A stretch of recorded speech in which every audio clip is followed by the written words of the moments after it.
अभी पहलगाम का आतंकवादी हमला नहीं हुआ था, नहीं हुआ था।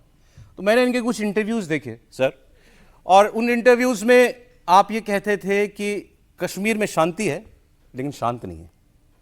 फिर सुनिए, कश्मीर में शांति है लेकिन शांत नहीं है। ये विरोधाभास लगता है, लेकिन उसके बाद पहलगाम का हमला होता है। तो जब ये हुआ और मेरे को आपकी पुरानी बात याद आई, तो वो ऐसा था कि जैसे आप आगाह कर रहे थे सबको कि बहुत फॉर ग्रांटेड मत लो इस शांति को, अभी बहुत विजिल पर रहने की जरूरत है। जब वो हमला हुआ, आपने खबर सुनी, what was your first reaction?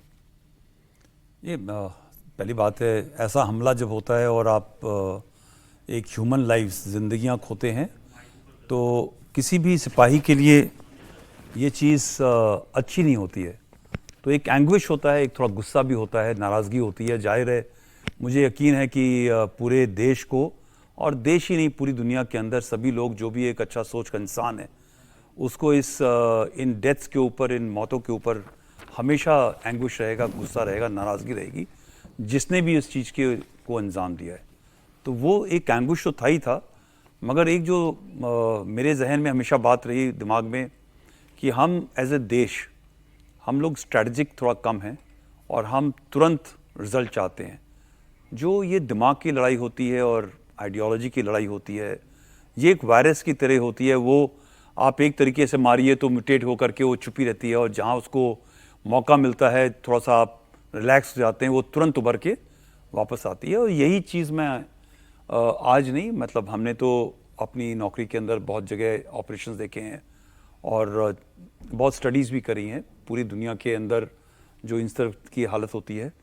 तो ये मुझे पता है, और मुझे यकीन है कि हमारे जितने भी लोग जिम्मेदार लोग हैं, उन सबको ये चीज़ पता है कि ऐसी चीज़ होगी।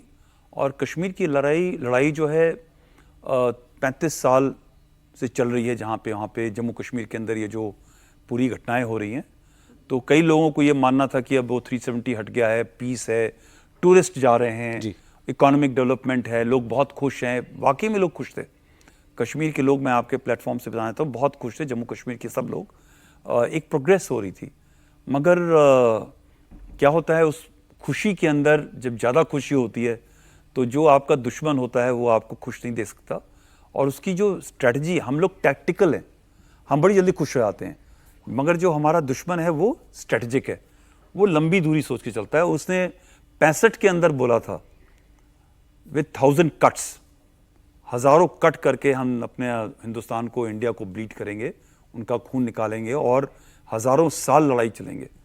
तो जो हज़ारों साल, हज़ारों कट की बात चलता है, तो हमारे देश के लोग, वो एक गोल होता है ना हॉकी मैच के अंदर, और तुरंत बड़े लोग खुश हो जाते हैं, और उसके बाद में फिर 4-5 गोल ठुक जाता है।